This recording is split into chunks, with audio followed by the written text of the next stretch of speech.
정보가 있는 시사 토크쇼 장윤선, 박정호의 팟짱.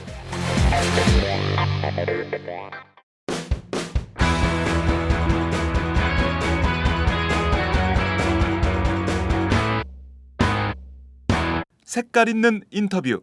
색깔 있는 인터뷰 시작하겠습니다. 게임 전문 기업인 웹젠의 김병관 의장이 지난 3일 더불어민주당에 입당을 했죠.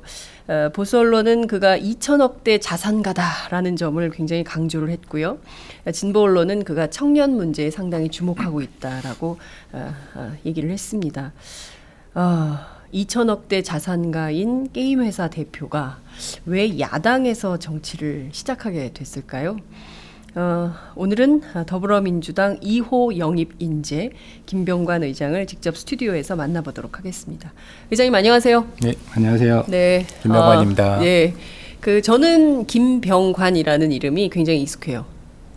왜요? 왜냐하면요, 동화책에 병관이 네. 시리즈가 있어요. 네. 제가 아직 아이들이 어려가지고 가끔 동화책을 빨리 재우려고 할 때 네. 동화책을 읽어주는데 그때 병관이가 주로 사고 치는 애로 많이 나옵니다. 네, 제가 이번에 그 입당하고 나서 제 네. 카카오톡 그 메시지에다가 네. 제가 이번에 사고 쳤습니다 이렇게 올렸었거든요. 아 그렇군요. 네, 그것 때문에 연락이 많이 오셨어요. 그래요, 예. 네. 그러니까 동화책에서도 사고 치는 아이가 네. 현실에서도 사고를 치는 이런 상황이군요. 그 팟캐스트는 진짜가 나타났다 출연하시고 이게 두 번째. 네, 출연하는 건 두 번째. 그렇군요. 네. 저희가 이게 지금 생방송으로 나가고 있어요. 저희 조금 전에 들었거든요. 네. 네, 당황스러워요. 아니 근데 녹화했는 줄 알았어요. 녹화한 줄 아셨어요? 네. 제가 그 유송화 부대변인께 말씀드렸는데 생방송이라고 네. 전달이 안 됐나 보죠? 제가 뒤에 와서 앉아 계시는데 지금. 네. 말씀 주셨는데 제가 못 들었겠죠. 그렇군요. 네. 예, 굉장히 겸손하시네요. 아닙니다. 왠지 네. 그 회사 사장 같으면 왜 제대로 정보 전달을 안 한 거야라고 야단을 칠 것 같은데 방송이어서 그렇게 얘기하시는 건가요? 아니요. 제가 아마 말씀하셨을 거예요. 네. 그렇게 믿고 싶으시군요. 네. 예. 자, 그 사람들이 굉장히 많이 궁금해 하십니다. 우선 그 팟캐스트 팟짱에 네. 처음 처음 출연하셨는데요. 저희 애청자들께 인사 한 말씀 부탁드릴게요. 네, 안녕하세요. 저 김병관이고요.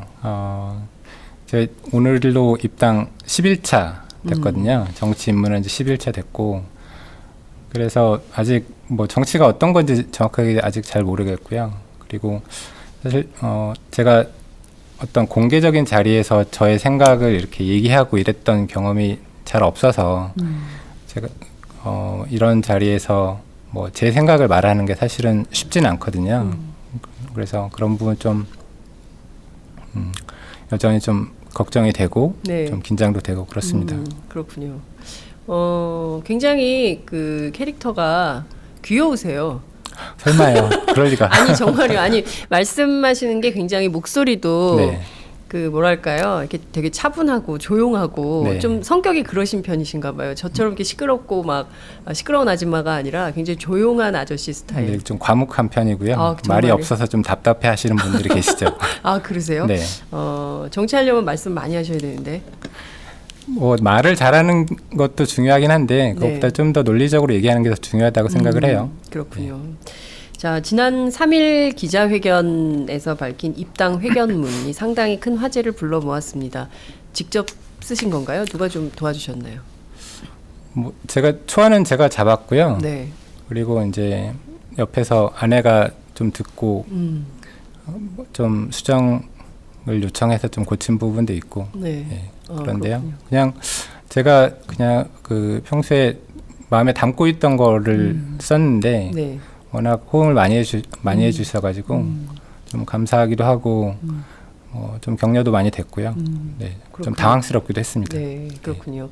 생각보다 사람들이 너무 집중해 주니까 네. 당황스럽다 이런 생각을 하시나 네, 봐요. 이제 너무 그 하나하나에 대해서 이제 한 문장 한 문장에 대해서 이제 좀 깊게 이제 의미 부여를 하니까. 네, 의미 부여를 많이 네. 해주시고 아. 네. 아, 왜 이렇게 주목하는 거야? 미치겠어 정말.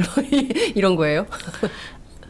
그 이제 물론 이제 제가 어떤 뜻을 품고 나오긴 네. 했는데 기대를 너무 많이 해주시니까 이제 제가 그 기대에 부응할 수 있을까 이런 걱정이 많이 되죠 사실. 네. 아내분은 무슨 일을 하세요? 일을 하다가요. 네. 그 첫째 애 낳고까지 조금 일을 하다가 네. 지금은 집에 있습니다. 그렇군요. 네. 예. 그 어떤 부분을 고치라고 하셨어요? 제가 사실은 이제 그 저희 애들이 이제 학교를 다니다 보니까 교육 문제에 관심이 사실 많이 있거든요. 그렇죠. 그래서 이제 처음에 입당 전에는 교육 문제와 관련해서도 좀 썼는데 네. 아내가 다 빼라고 하더라고요. 교육 문제 다 빼라? 네. 왜요? 그러니까 사실 교육 문제라는 게 우리나라 모든 부모들이 다 그럼요. 다른 생각들을 가지고 계시잖아요. 그래서 특히나 이제 교육 문제는 조금 더 전문가들이 얘기해야 되는 영역 같기도 하고 그래서 그 부분은 좀 빼는 게 맞겠다 이런 얘기를 했던 것 같아요. 그렇군요. 자, 그 얘기를 좀 들어봐야 되겠는데요. 안 나온 얘기 중심으로. 네. 예. 교육 문제와 관련해서는 어떤 점에 그렇게 관심이 많으셨어요? 어떤 내용을 좀 담고 싶으셨어요? 저는 이제 지금 어떤 부모의 경제력 그리고 그게 사교육으로 연결이 되잖아요. 네. 그러니까 그 부모의 경제력이나 사교육에 의해서 사실 아이들의 장래가 좀 결정되고 있는 그 고리가 조금 문제라고 생각은 들거든요. 물론 이제 애들이니까 부모의 영향을 안 받을 수는 없을 텐데 그럼요. 지금 그게 너무 어렸을 때부터 어떤 경제력이나 부모의 영향으로 장래가 결정되는 부분이 너무 고착화되다 보니까 그런 부분이 좀 바뀌어야 된다고 생각이 좀 많이 들어요. 네. 그리고 이제 뭐 약간 지역적인 문제일 수는 있는데 제가 최근에 강남으로 이사를 했거든요. 아, 그러셨어요. 저쪽 좀 아랫동네 살다가 네, 근데 네. 이제 강남으로 갔는데 어디 살다가 강남 어디로? 분당에 살다가요. 아, 분당 사시다가 네. 대치동으로 네. 학원가로 그냥 바로 네. 들어가셨어요? 네, 저희는 그래서 이제 욕을 많이 먹죠. 이제 저희 애들 학원을 잘 안 다니는데 아, 대치동에 살면서 학원을 안 보내신다고요? 최근에 한 2달쯤 전에 애가 이제 수학학원 처음 등록해서 다니고 있는데요. 네. 근데 그래서 이제 저희 애들은 지금 사실 그러니까 선행이 아니고 현재 배우는 거 진도 맞춰서 예. 가는 것도 사실 버겁게 다니고 있는데 네. 이제 갔더니 너무 좀 심하다, 심각하다 이런 생각이 좀 들더라고요. 아, 그 대치동 학원가가. 네. 예. 그러니까 예를 들어서 이제 제 딸아이가 이제 5학년이고 작년 4학년 이럴 때 보면 큰 애가 중학생이고 작은 애가 5학년이에요? 지금 이제 이번에 중학교 2학년, 초등학교 6학년 이렇게 6학년이 올라가고요. 되는 거예요. 네. 예. 네. 초등학교 3학년, 4학년 애들이 네. 고등학교 수학 공부를 하고 이러더라고요. 대치동에서요? 네. 아니, 다시 한번요. 제가 다시 저도 아줌마고 사실은 네. 애들이 있어가지고 궁금한데 네. 초등학교 4학년, 5학년 아이들이 고등학교 3학년 수학을 한다고요? 고등학교 1, 2학년 정도? 네. 네. 그 정도 공부를 해요. 어머, 우리 애들 어떡하면 좋아. 큰일 났네 이거. 네.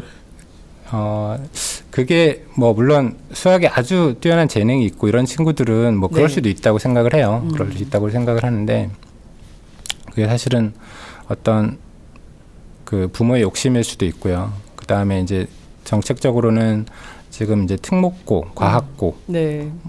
영재고 이런 부분들 때문에 그 선행이 좀 많이 내려가 있는 것 같거든요. 네. 그래서 사실은 그렇게 어린 애들이 과연 고등학교 수학을 해야 되는지 그리고 그런 그러니까 과학고, 영재고 이런 거 가려면 중학교 때 고등학교 과정에 과학을 네. 다 공부하거든요. 네. 사실 그건 이제 고등학교 가서 공부해야 되는 과정인데, 그러니까 어떤 그 분야에 특별히 재능이 있고 그래서 이제 가서 공부하는 거는 상관이 없는데 네. 가기 위해서 지금 뭔가 공부를 해야 되는 그리고 그게 어쨌거나 이제 부모의 욕심과 경제적 능력이 있어야 또 그게 가능하기 때문에 네. 그게 그 이후에 이제 사실 고등학교, 대학교 이후의 삶을 또 좌우하게 되니까 그런 부분들은 좀 많이 고쳐져야 된다고 아니, 근데 생각하거든요. 정말 너무 궁금한데요. 네. 이건 기자 떠나서 학부모로서 너무 궁금한데 초등학교 4학년, 5학년 아이들이 고등학교 수학을 이해하고 따라갈 수는 있나 보죠? 있나요? 저희 애들은 안 그래서 저도 잘 모르겠는데요. 그러니까 이게 공부라는 게 네.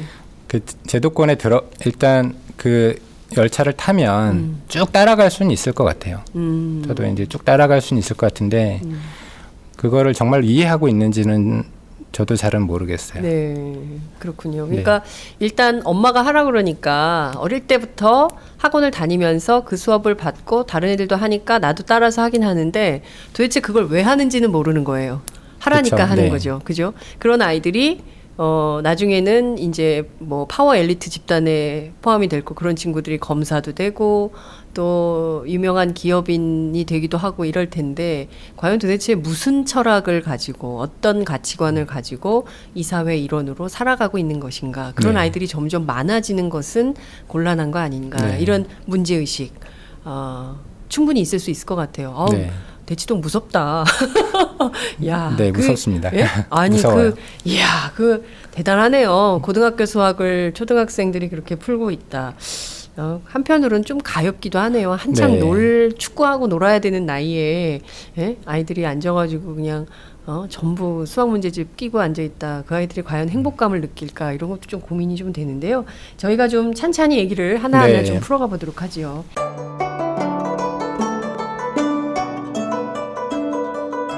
안녕하십니까.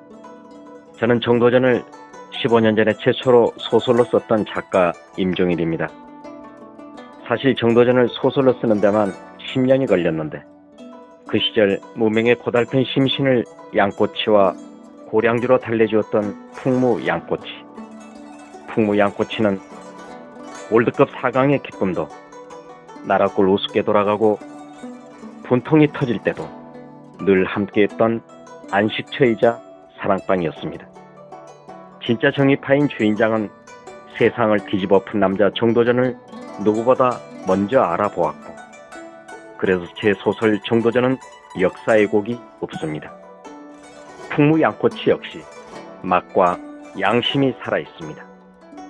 좋은 사람끼리는 꼭 만나야 합니다. 어떻습니까? 오늘 풍무 양꼬치에서 만납시다. 2호선 구로 디지털 단지역으로 오세요. 예약 문의 02809-9292 02809-9292. 팟짱 애청자라고 하시면 정성 가득 담긴 서비스도 나갑니다.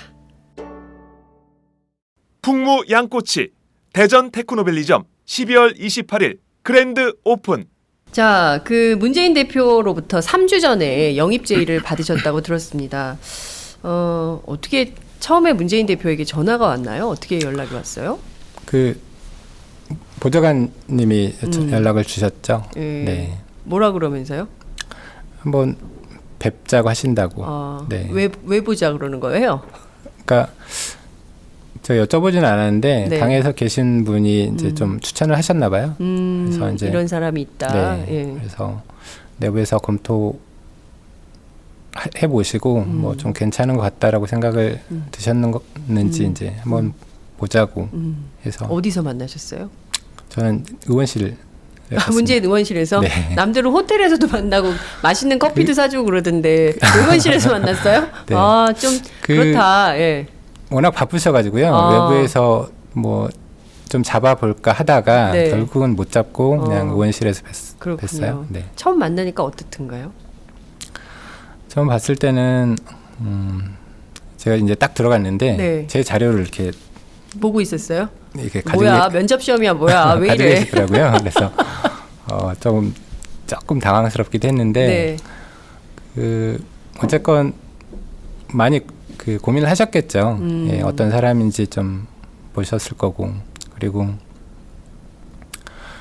뭐 저한테 이런저런 말씀 좀 많이 하셨거든요. 근데 제일 제가 이제 저한테 와닿았던 부분이 그 정치권이 사실 되게 시끄럽고 뭐 욕도 많이 먹고 하는데 결국 국민들한테 좀 믿음을 줘야 되고 그러려면 이 정당이 좀 일 잘하는 정당, 뭐 요즘 당에서 뭐 유능한 경제 정당 이런 네. 말도 쓰는데 좀 그런 일 잘하는 정당이 됐으면 좋겠다. 그리고 뭐 특히 뭐 저 같은 경우는 지금 어떤 청년 세대들의 어려움들, 그러니까 그런 부분들을 좀 이해할 수 있는 그래 좀 젊은 사람, 네.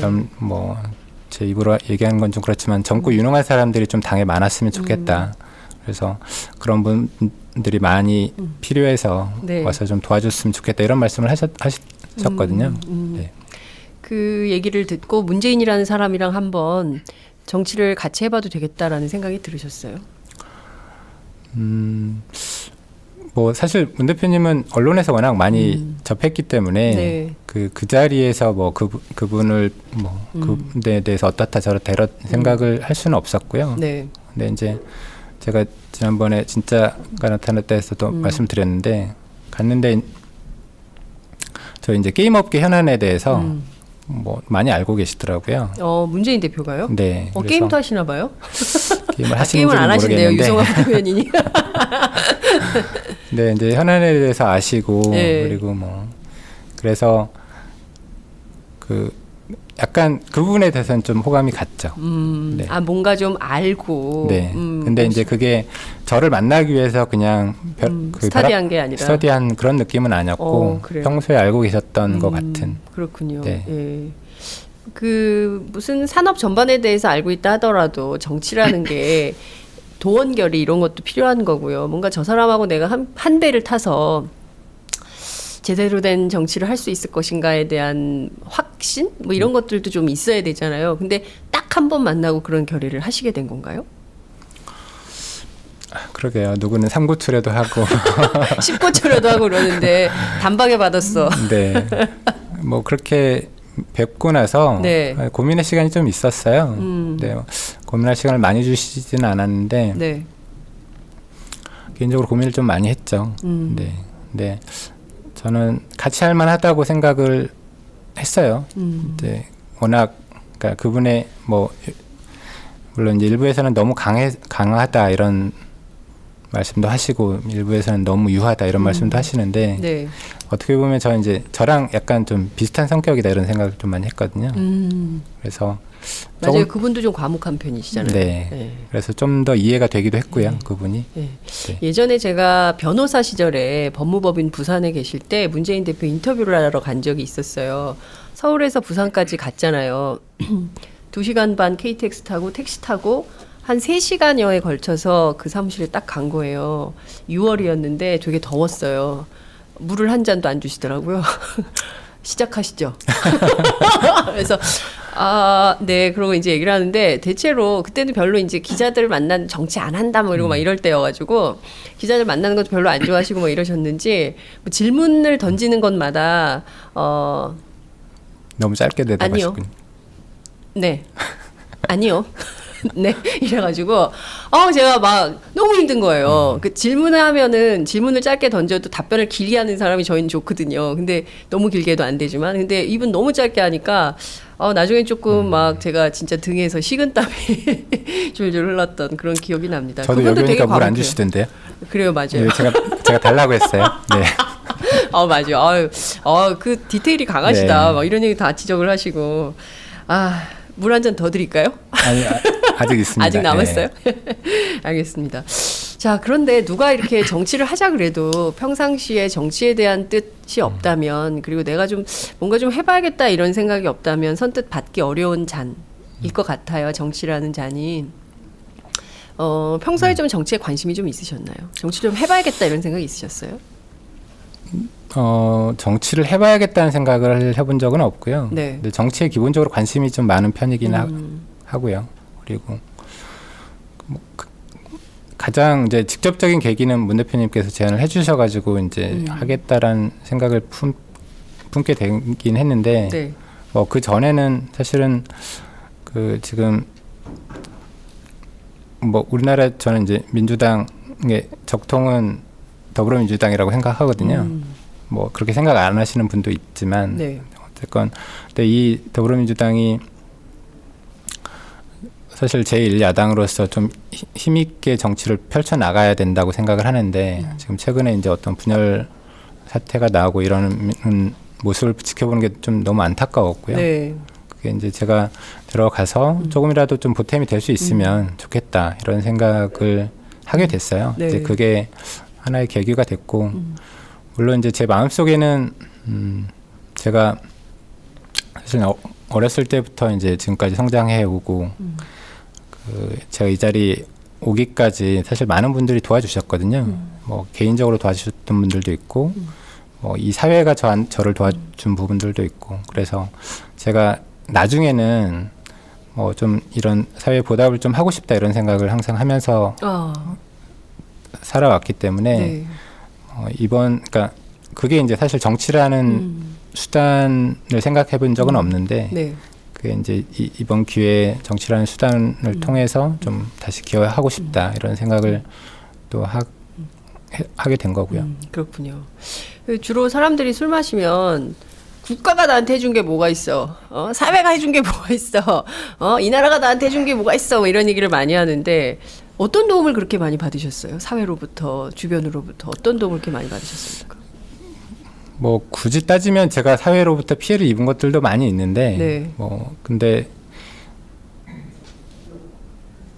사실 그 도움을 받은 게 저는 더 많은 것 같아요. 그러니까 예를 들어서 뭐 개인적으로는 제가 진짜에서도 한번 말씀드렸는데 제가 고등학교 때 저희 담임 선생님이 좀 많이 도와주셨거든요. 그리고 고3 때 담임 선생님이요? 네. 그리고 이제 그러니까 대학교 와서도 뭐 제가 4년 장학금 받고 다녔거든요. 그럼 공부를 잘해서 그런 거 아니에요? 공부도 공부였는데 네. 이제 그 중에서도 조금 생활 형편이 좀 안 좋은 사람들한테 이제 장학금을 줬고, 그러니까 제가 이제 장학금 받고 다녔기 때문에 그렇게 힘들지 않았었어요. 뭐 사실 지나고 보면 금액이 그렇게 크지는 않거든요. 네. 근데 저한테는 그 당시로서는 엄청나게 큰 돈이었고, 뭐 그 이후에 제가 벤처를 할 때도 그렇고, 네. 그러니까 사회가 그때 이제 김대중 정부 때 우리나라 정보통신이 비약적인 발전을 하게 되는 계기가 네. 됐었는데, 맞아요.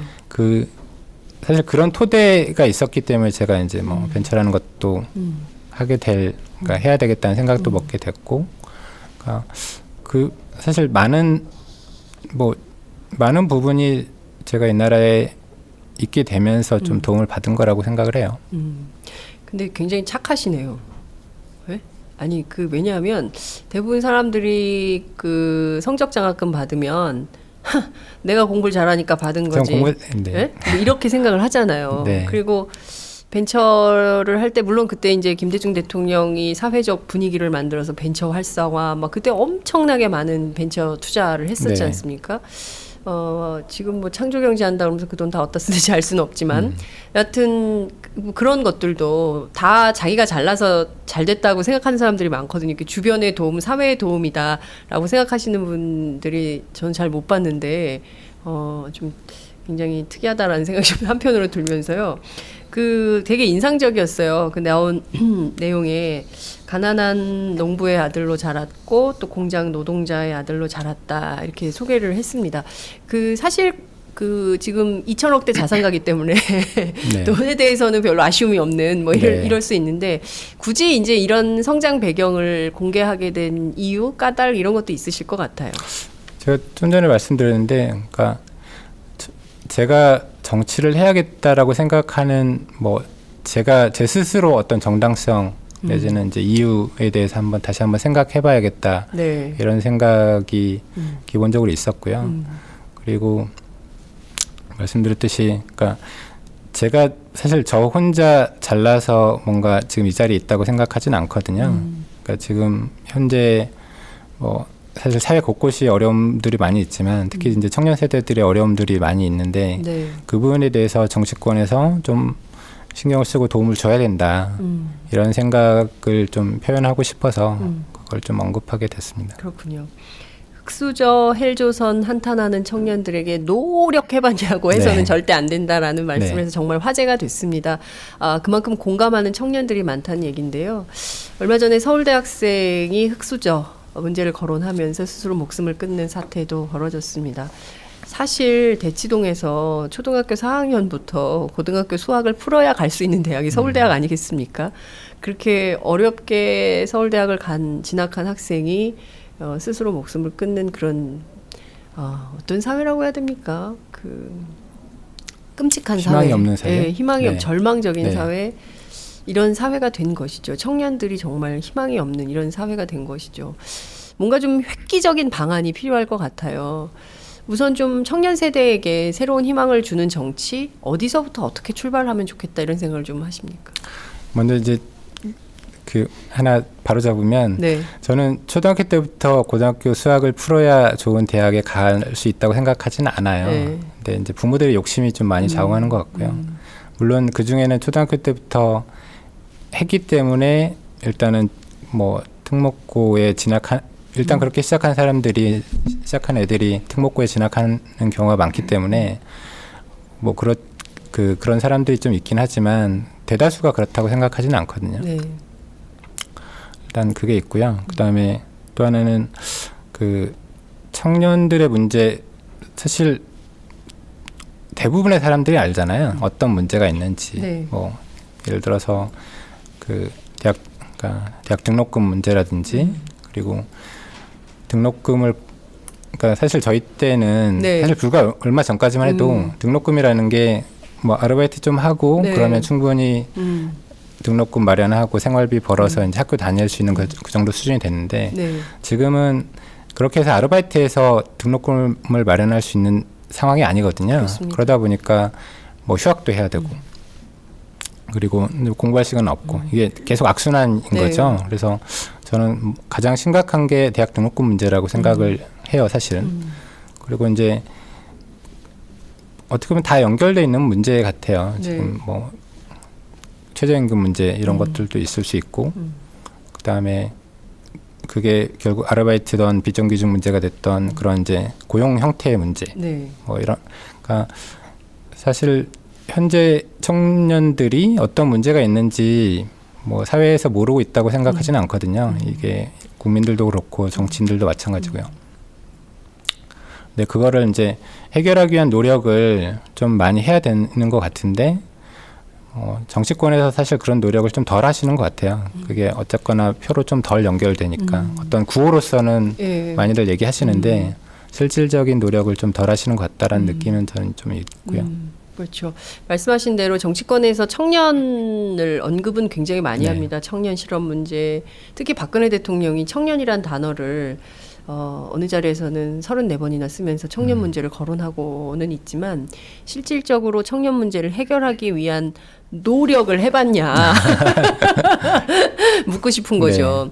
특히 이제 박근혜 대통령 청년 희망 펀드라는 네. 걸 만들어서 막 본인이 뭐 1호 기부자가 네. 되기도 하고 그런데 이게 유행이 안 됐어요. 안 떴어요. 그러니까 왜 그랬을까요? 사실 예. 청년 희망 펀드라는 게 네. 뭐 제가 알기로는 아직 구체적으로 그 펀드가 어떤 형태로 운영이 될지에 대해서도 아직 안 정해진 걸로 알고 있는데요. 네. 펀드만 뭐 모집을 하고. 근데 사실 이게 어떤 사회단체나 이런 데서 펀드라는 걸 만들어가지고 청년들에게 희망을 주자 이런 식의 메시지를 줄 수는 있다고 생각을 해요. 네. 근데 지금 시작이 정부잖아요. 그렇죠. 정부가 뭔가 이런 국민들한테 기금을 모아서 청년들에게 희망을 주자라고 하는 어떤 기본적인 구조 자체가 저는 좀 말이 안 된다고 생각을 해요. 사실 어떤 행정력이나 제도적인 거를 통해서 그런 것들을 만들어 가야지 네. 어떤 국민들한테 기금을 통해서 뭔가 하겠다는 것 자체가 조금 출발이 좀 잘못됐다고 생각을 해요. 웹젠에는 그 기부금 좀 내라는 얘기 없었어요? 지금 뭐 재벌들한테는 다 얼마씩 삥 뜯고 있잖아요. 뭐 회사로는 아니고요. 네. 개인적으로 이제 연락이 왔어요. 온 적은 있는데 어디서 연락이 옵니까? 청와대에서 옵니까? 어디서 옵니까? 그게 이제 보통 그 은행들에 좀 할당이 됐잖아요. 은행들한테 할당됐죠. 네, 그래서 이제 저희 이제 은행 거래들 좀 하니까 예. 은행에서 은행 지점장님이 그런 데서 좀 연락이 오고요. 네. 내셨어요. 그래서 저는 기본적으로 취지에 공감하지 못해서 예, 내지는 않았습니다. 안 낸다 그러니까 뭐 또 불이익 주는 거 아니에요? 근데 이제 그러고 나서 그 좀 언론에서 좀 많이 질타를 받았잖아요. 네. 네, 그래서 자연스럽게 좀 사그라들었던 것 같아요. 그렇군요. 예. 아유, 그럴 땐 또 언론의 기능이 있네요. 언론이 세게 치니까 또 네. 그 다음에는 꼬리 내리는 뭐 이런 상황이군요.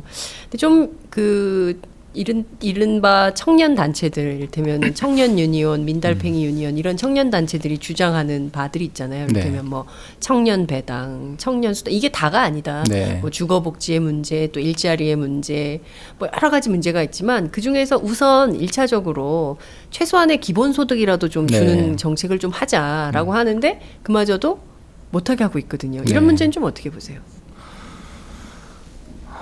뭐 좀 안타까워요. 예, 좀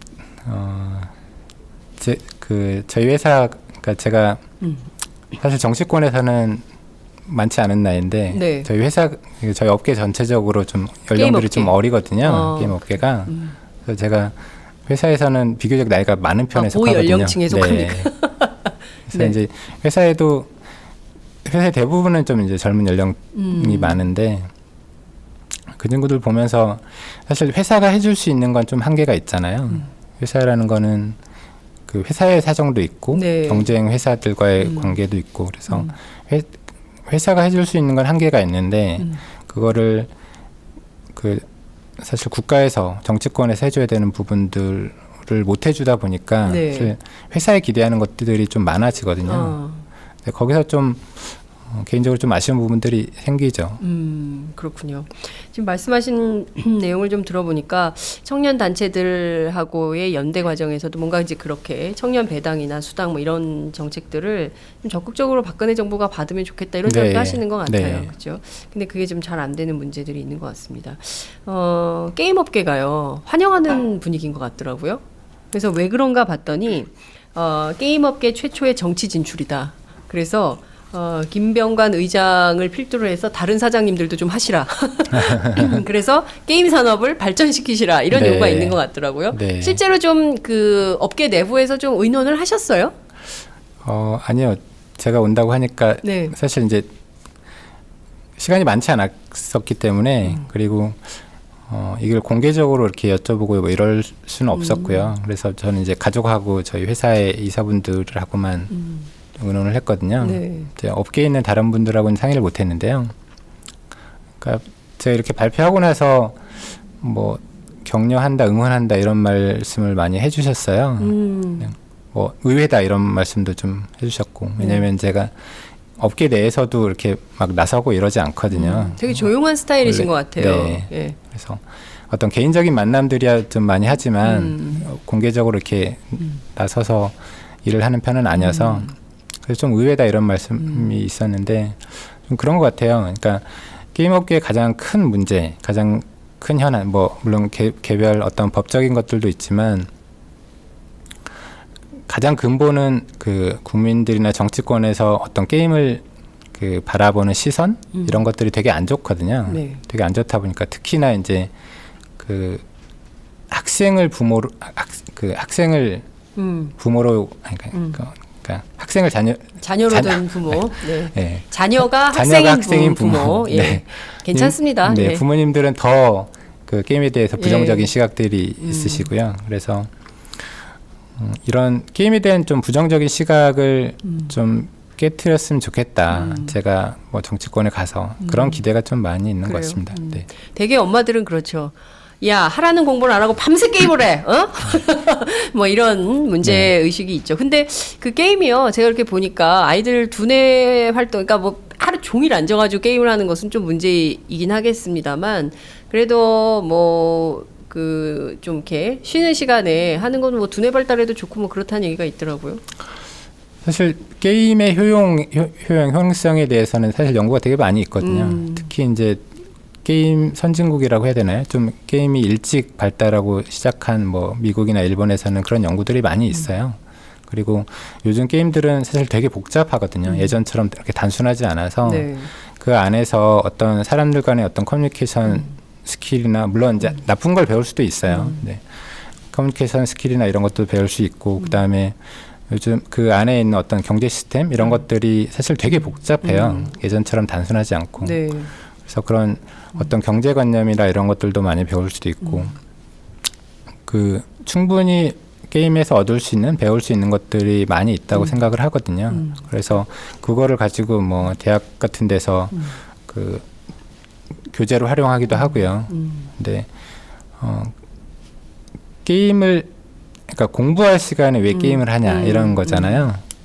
그러니까 그 부분은 저는 지금 우리 부모 세대들이 네. 그 어떤 게임을 경험해보지 못하신 분이 대부분이잖아요. 네. 그러니까 제 친구 나이 정도만 해도 게임을 안 하는 친구들이 많아서 게임을 접하지 못했다 보니까 게임을 좀 이해하지 못하는 측면들이 좀 있는 것 같아요.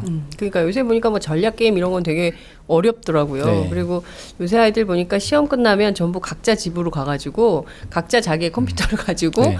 5명이 만나 몇 시간대에 딱 만나가지고 동시간대에 같이 모여서 무슨 게임을 하는 뭐 이런 것도 있더라고요. 근데 저는 개인적으로 그 캐릭터 말이에요. 왜 네. 이렇게 좀 이렇게 뭐랄까 그 너무 그 외색풍이고. 약간 그리고 왜 이렇게 야하게 그래? 네. 꼭 그래야 돼요? 그래야 잘 돼요?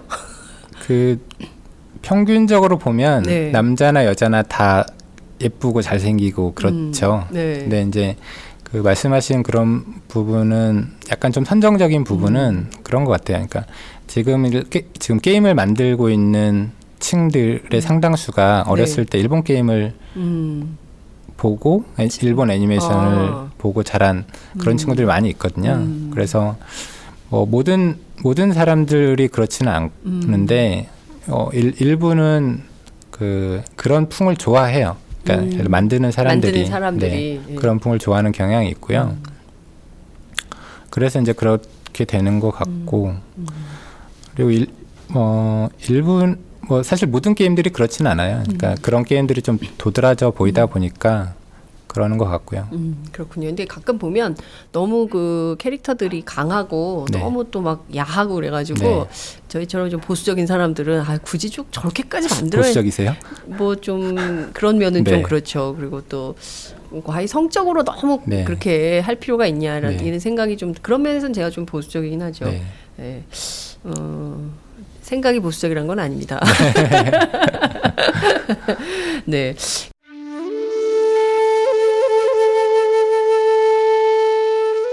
영한네이처의 마카 산삼.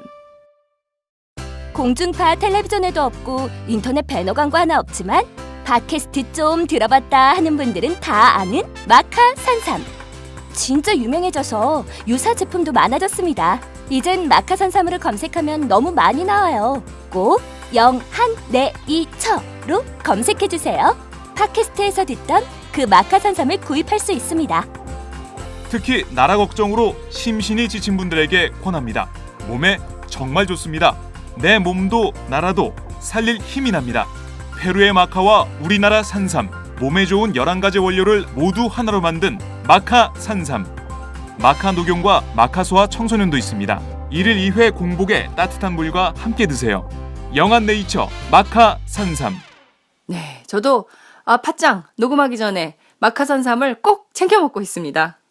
그 보수 언론들이 네. 그 김병관 의장께서 그 청년들 문제, 비정규직 문제에 상당히 심각하게 문제가 있다, 개선되어야 될 한국 사회의 현안이다 이렇게 말씀을 하시지만 실제로 웹젠에는 비정규직 노동자들이 많더라. 그래가지고 중앙일보 같은 데서는 사실 검증도 하고 네. 막 그랬더라고요. 이 논란이 왜 이렇게 불었을까요?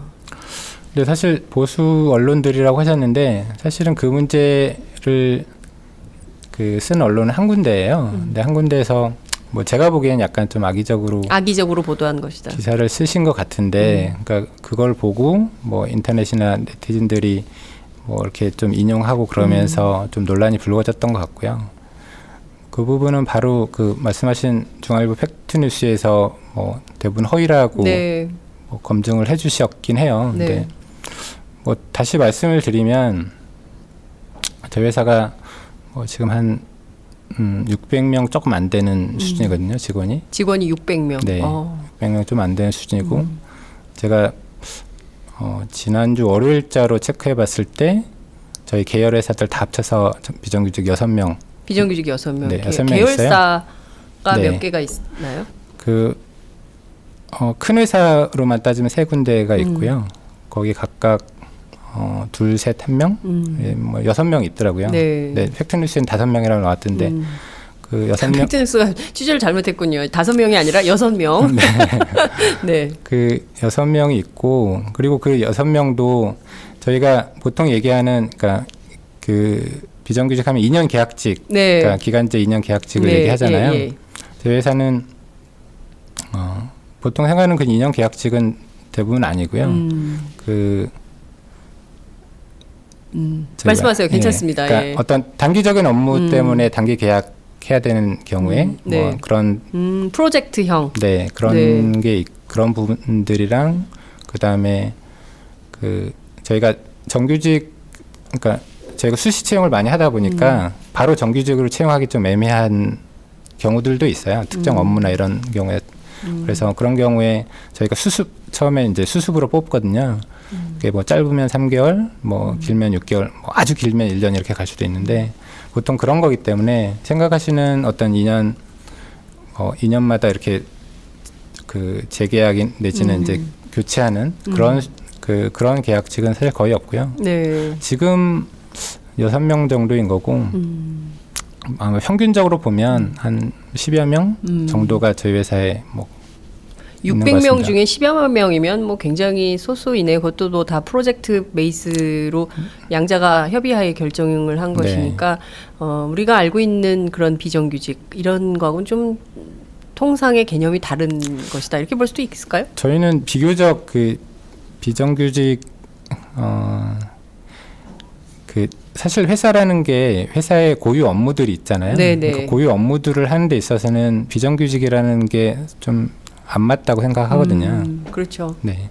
물론 이제 단기적으로 필요한 인력이나 이런 부분 같은 경우는 어쩔 수 없이 이제 계약직을 써야 되지만 네. 그 기간 계약 네.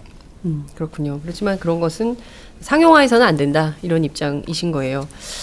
한국 경제가 어렵다는 진단이 도처에서 쏟아지고 있습니다. 특히 재벌 대기업의 경쟁력이 없고 또 경쟁력 있는 상품이 없다라는 비판이 경제신문들에서도 제기가 되고 있는 상황입니다. 매출이 급감하고 있어서 향후 2년 동안 어두운 터널을 지나야 할 것이다 라는 전망도 나오고 있는데요. 게임 산업이 대한민국 경제의 유일한 성장 동력이다 이런 얘기도 제가 어디선가 들은 것 같습니다. 그나마 게임 산업이 좀 해볼 만한 것이다. 왜냐하면 뭐 조선 망해가고 있죠. 반도체 끝났죠. 뭐 핸드폰 저것도 뭐 오래가기 어렵죠. 이미 뭐 중국 시장에서 철시했다는 얘기가 들리죠. 뭐냐 한국이 뭐 경쟁력 있는 산업이 뭐가 있냐 이제 이런 얘기들을 많이 나오는데 실제 좀 사업을 하시면서 느끼는 한국 경제의 위험도 체감하는 수준이 좀 어느 정도 되십니까? 얼마나 한국 경제가 어렵다고 보십니까? 일단 게임 산업이 그 네. 다른 이제 어떤 제조업처럼 전후방 산업이 이렇게 좀 공고히 형성돼 있지는 않아서 네. 아직은 그 우리나라 그 산업 전체에서 차지하는 비중은 높지는 않고요. 그리고 그러다 보니까 아까 말씀하신 대로 거의 뭐 유일한 어떤 차세대 성장 산업, 기대 산업이다라고 얘기할 수 있는 수준은 아닌 것 같아요. 네. 근데 그 어쨌거나 청년들이 좀 더 액티브하게 들어가서 일을 할 수 있는 그런 산업이라는 생각은 들고요. 네. 그리고 다행히 이 게임 산업은 경기에 민감하게 반응하지 않거든요. 한국뿐만이 아니고 다른 나라에서도 사실 예전에는 그 불황형 산업이라고 해서 불황형 산업. 네. 네. 경기가 불황일 때 게임하죠. 네, 예. 호황을 누린다는 산업이었어요. 근데 사실 지금은 그러는 것 같지는 않아요. 아 그래요. 네. 예. 그 거의 경기에 영향을 덜 받는 그리고 뭐 한편으로는 그 우리나라 게임이 수입은 거의 없고 수출이 많은 거든요. 네. 그러니까 그러다 보니까 웹젠 게임들은 주로 어느 나라로 많이 가요? 저희 회사뿐만이 아니고 그러니까 게임업계 전반적으로 보면 중국이랑 일본 그 다음에 이제 그 일부 뭐 미국, 유럽 네. 이쪽에 수출이 됐죠. 그래서 그 게임 업계가 가장 사실 업계로만 보면 좋았던 게 2008년, 9년 금융위기 때. 금융위기 때. 네, 환율이 되게 많이 올랐잖아요. 그렇죠. 네, 그러니까 수입 없이 수출이 많다 보니까 그때 사실 되게 좋았던 때이기도 해요. 그러니까 그렇군요. 예. 어떤 한국 게임 산업 입장에서 네, 보자면 그렇죠. 그래서 경기가 어려울 때 어쨌거나 그걸 상쇄하고 보완해 줄 수 있는 어떤 산업이 좀 필요한데 그거의 하나로 게임 산업도 좋은 대안이 될 수 있다고 생각을 해요. 그렇군요. 산업구조 개편이 필요하다라는 말씀도 하셨어요. 그러니까 경제를 보는 시각은 다 뭐 저마다 있겠습니다만 그래도 이미 그 게임 산업에 종사하고 계시기 때문에 또 다른 차원에서의 문화 콘텐츠 사업이라고 해야 될까요? 어떤 방향으로 좀 산업구조 개편이 필요하다 이렇게 보십니까? 사실 산업구조 개편이라는 게 되게 큰 얘기라서 네. 이제 기본적으로는 우리나라 대기업들이 지금까지 어떤 경제 발전에 큰 역할을 담당해오고 있고 그다음에 중요한 포션을 차지하고 있다는 부분에 대해서는 어쨌건 인정을 해줘야 된다고 생각을 하고요. 네. 근데 이제 반면에 지금 사실 안철수 의원이 얘기한 공정 성장론, 네, 공정 성장론. 네, 그다음에 정찬 전 총리가 뭐였죠? 동반 성장론. 네, 동반 성장론. 예. 뭐 이런 것들 문재인 대표는 소득주도 성장론. 네, 소득주도 예. 성장 이런 성장론이 말씀하시죠. 3개나 있어요. 근데 소득주도 성장은 약간 좀 다를 네. 수는 있는데 안철수나 정운찬 총리가 예. 말씀하신 게 결국은 대기업 위주의 어떤 산업 구조에서 발생하는 문제점들을 좀 해결해야 된다라는 그 문제점에서 출발한 거잖아요. 네. 저도 이제 그런 부분에 좀 공감이 많이 돼요. 그러니까 물론 이제 그 해결 방법으로 뭐 예를 들어서 뭐 계열분리 명정제나 뭐 초과이익 공유제나 뭐 여러 가지 방법들이 있을 수는 있을 텐데 네. 어떤 방법이 가장 효율적인지에 대해서는 뭐 사실 서로 공감대를 만들어야 된다고 생각을 하는데 네. 거기서 출발해야 된다고 생각을 하고요. 네.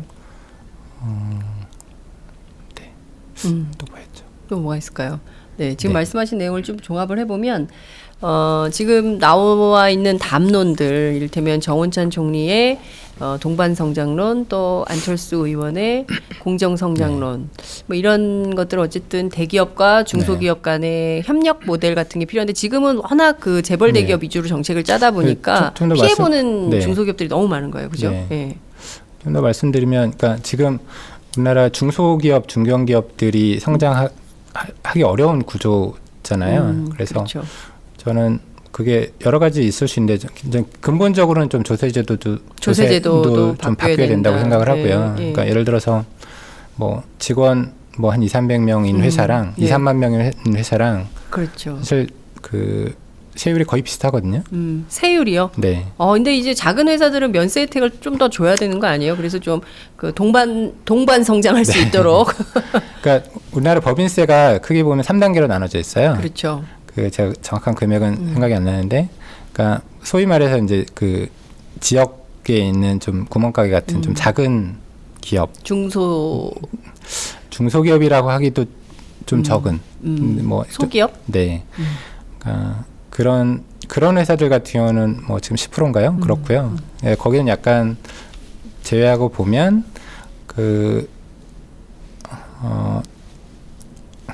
연 200억까지는 그 법인세율이 20%고 그걸 넘어가면 22%거든요. 예. 그러니까 제가 뭐 해외 사례를 잘 아는 건 아니지만 해외 사례들 보면 그 구간이 훨씬 많이 나눠져 있어요. 세분화해야 되죠. 네. 세분화. 그러니까 개인 소득세율도 사실은 그렇죠. 그 소득 구간별로 좀 되게 많이 나눠져 있잖아요. 근데 지금 이제 법인세율 같은 경우는 어떻게 보면 거의 비슷한 뭐 2% 차이가 차이도 뭐야. 2%밖에 안 나기 너무 때문에 심한 거죠. 네. 예. 그래서 그런 이제 그 법인세율 구간도 저는 좀 더 많이 나눠져야 된다고 생각을 해요. 네. 그래서 작은 회사들이 좀 더 성장할 수 있는 기반을 네. 마련해줘야 된다고 생각을 하고요. 그리고 아까 세계적으로 보면, 그러니까 벤처라고 할 때, 네. 그러니까 우리나라는 대부분의 벤처들이 소프트웨어와 관련된 예. 벤처거든요. 예. 그러니까 하드웨어 벤처가 거의 없어요. 근데 이제 해외 사례에서 보면 하드웨어 벤처들이 되게 많거든요.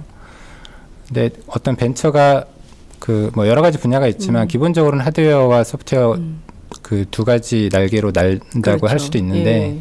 지금 하드웨어 벤처들이 별로 한국에서 생기지 못하는 이유 중에 하나가 지금 이제 어떤 대기업과 그 밑에 이제 중소기업들 간의 어떤 뭐 하도급 관계, 하청 관계 예. 이런 부분들이 그 너무 고착화 있다 보니까 하드웨어 벤처들이 좀 성장하기 어려운 맞습니다. 그런 구조라고 예. 생각하거든요. 그래서 사실 그런 구조들을 좀 해결을 해줘야 하드웨어 벤처들도 많이 성장할 수 있고 그게 이제 우리나라 벤처 산업을 좀 더 육성하는 그런 방법이라고 생각해요. 말씀하신 대로 정말 제도의 변화가 정치의 변화는 물론이고 사회의 변화, 경제의 변화도 상당 부분 많이 불러올 수 있다는 생각이 좀 듭니다. 아니 우리나라에도 사실 뭐 스티브 잡스 같은 사람이 왜 못 나오겠어요. 그 굉장히 똑똑한 사람들이 많기 때문에 얼마든지 나올 수 있는데 제도가 그런 걸 뒷받침해주지 못하기 때문에 결국 제도를 만드는 건 정치 아니겠습니까? 정치 안에서 그런 문제가 해결되지 않으니까 실질적으로 새로운 신성장 동력이 발현이 안 되는 구조인 것 같아요. 이런 것들을 좀 어디 단계에서는 좀 뚫어줘야 될 것 같은데 20대 총선에서 그게 좀 되는 구조가 좀 마련이 돼야 될 텐데 어떻게 될지 좀 걱정입니다. 정치를 하기로 결정을 하셨으니까 어떤 정치를 할 거냐 이런 질문 굉장히 많이 받으셨을 것 같아요. 앞서 뭐 게임 산업부터 시작해서 또 산업 구조 개편까지 그리고 또 이제 그 생활로 와닿는 교육 문제부터 해서 또 이제 고통받는 청년들 전체 다수 청년들 대중의 이슈들까지 굉장히 포괄적으로 말씀을 해주셨는데 일단 어떻게 출마를 하시는 겁니까?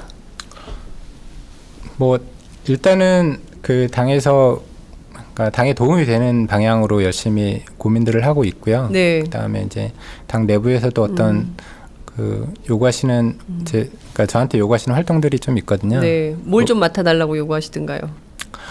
그 아직 구체적으로 정하지는 않았고요. 네. 제가 지금 사실 교육을 제외한 다른 부분들에 과 관련해서 네. 당에서 준비하는 것들이 좀 있어서 거기에 이제 좀 참여해서 제가 좀 늦게 참여했기 때문에 네. 뭐 제가 끌고 간다 뭐 이럴기는 좀 어려울 테지만 네.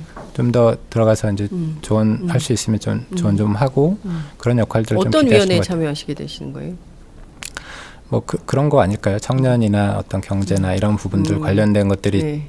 뭐 내부에서 준비하고 계시는 것 같더라고요. 네. 네. 뭐 중소기업 살리기 대책본부위원장 뭐 이런 거 네. 청년위원회는 이미 있으니까 네. 그렇기도 하고요. 예. 좀 이런 생각이 좀 들어요. 그 안철수 의원하고 비교를 굉장히 많이 하는 언론들이 있습니다. 어떻게 보면 좀 부담스러울 것 같기도 하고 또 다른 정치를 좀 하고 싶은데 자꾸 이제 그 틀 안에 이제 가두는 그 프레임 안에 가두려는 한국 언론의 또 못된 습성이 있기도 하고요.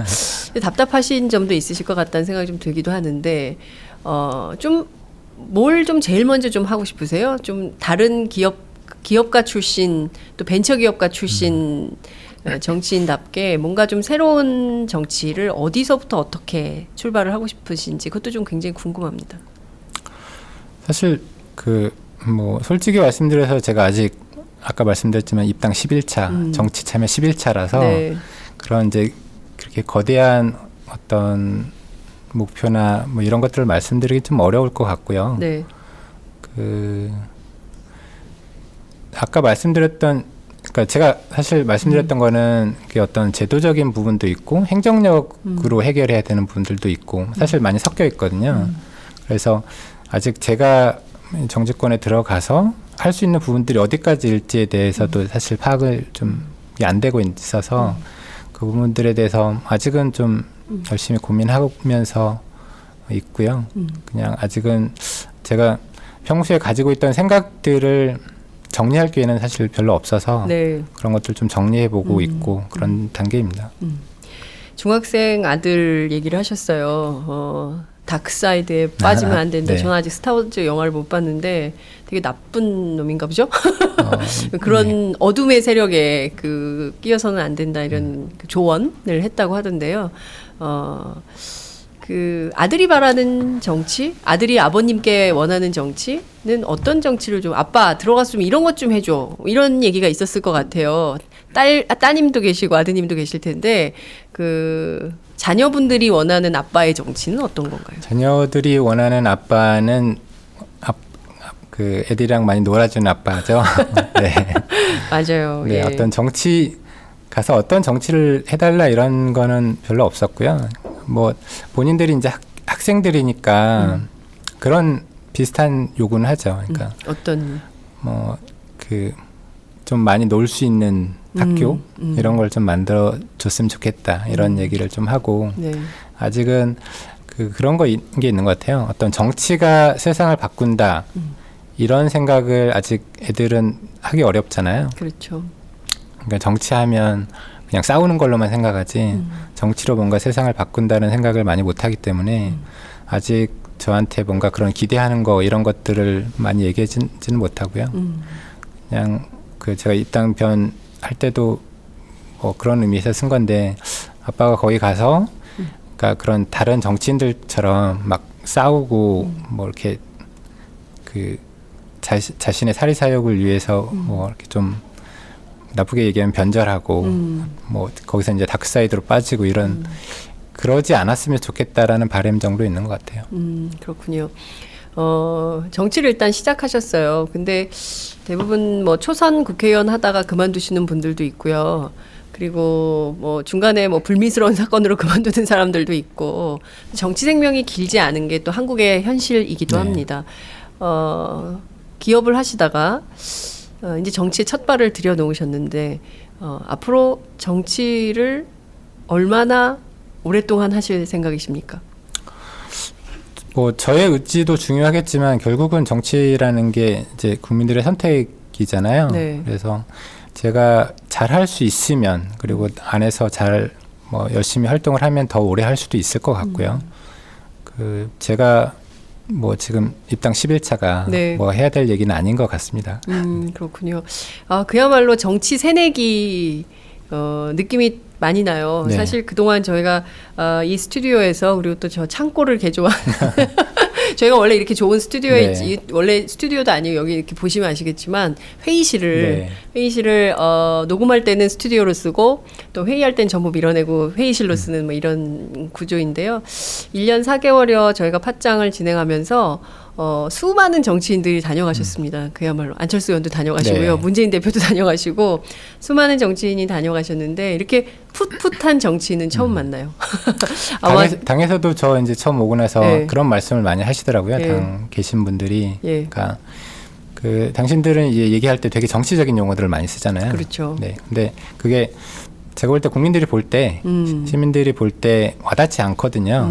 자기랑 다른 용어들을 다른 세계에서 그의 말들을 많이 쓰시다 보니까 와닿지 않는데 제가 이렇게 당 어디 회의나 이런 데 가서 네. 얘기하면 네. 되게 좋아하시더라고요. 신선하다 그러죠. 네. 예. 본인들이 보지 못했던 시각 내지는 이제 그런 관점에서 뭐 제가 큰 기여는 하지는 못하지만 그런 관점에서 얘기를 해주니까 좀 좋아하시더라고요. 네. 한국 정치 스타일을 좀 바꿔주시면 어떨까 싶어요. 저는 개인적인 기대입니다. 정치부 기자로서 드리자면 상임위 회의나 인사청문회나 국회 본회의나 이렇게 가보면 고함치고 시끄럽게 얘기를 많이 하시잖아요. 그리고 굳이 그렇게 시끄럽게 얘기하지 않아도 다 들리거든요. 우리가 난청이 네. 아니기 때문에 적절한 표현은 아닙니다만 하여튼 잘 들리는데 네. 막 고함치고 야단치고 호통치고 이런 분들이 많아요. 그래서 그런 정치 문화를 바꾸는 역할을 하실 수도 있지 않을까요? 지금도 기대도 많은 해보게 분들이 됩니다. 뭐 그런 노력을 하고 계시지 않을까요? 예. 네. 뭐 여전히 남아 있죠. 네. 여하튼 애청자들께서도 어떻게 보면 상당히 좀 신선한 충격일 수도 있겠다는 생각이 좀 듭니다. 게임 회사를 운영하시던 대표가 과연 한국 정치에서 어떤 정치를 펴게 될지 궁금할 것 같은데요. 끝으로 한 말씀 부탁드릴게요. 제가 뭐 계속 말씀드리지만 제가 이제 입당 11차 정치 입문 11차라서 엄청나게 강조하고 계세요. 네. 왜냐면 그러니까 저한테 이제 되게 큰 어떤 거대 담론이나 이런 것들을 많이 질문을 주세요. 근데 저는 여전히 그 정치인이라는 게 되게 어색하거든요. 그냥 시민으로서 뭐 기업을 하고 있었지만 기업을 운영하던 뭐 한 시민 국민으로서 지금 제가 이제 얘기하는 것들도 그런 관점에서 얘기하고 있는 거거든요. 그리고 아직은 제가 할 수 있는 부분이 어디까지일지 그리고 그런 것들에서 계속 고민해 나가고 있는 단계고, 근데 그에 비해서 이제 너무 많은 분들이 뭐 호응해 주시고 기대해 주셔서 뭐 부담도 많이 되는데 뭐 힘도 많이 되고요. 그래서 제가 처음 입당의 변에서 드렸듯이 그 초심 잃지 않고 뭐 계속 꾸준히 열심히 하는 그런 사람이 되도록 노력하겠습니다. 네, 왠지 그럴 것 같으세요. 네, 감사합니다. 그 신뢰받고 존경받는 정치인이 한국에 많지 않습니다. 누군가의 롤 모델이 되고 싶다라는 말씀도 하셨는데요. 정말 진중한 모습으로 또 산뜻하게 새로운 정치에 출발을 하시기를 바랍니다. 오늘 말씀 잘 들었습니다. 네, 감사합니다. 네, 고맙습니다.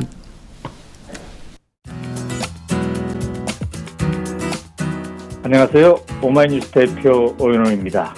감사합니다. 여러분의 성원 덕분에 바로 어제 오마이뉴스의 10만인 클럽 회원 10,000번째 참여자가 탄생했습니다. 여러분의 응원 덕분에 오마이뉴스는 더욱더 힘차게 권력과 자본의 눈치를 보지 않고 뚜벅뚜벅 참 언론의 길을 갈 수 있게 되었습니다. 계속 성원해 주십시오. 10만인 클럽 회원이 2만 명 정도가 되면 사실상의 진보 종편도 가능합니다. 자, 그 길을 위해 독자 여러분 함께 해주십시오. 감사합니다.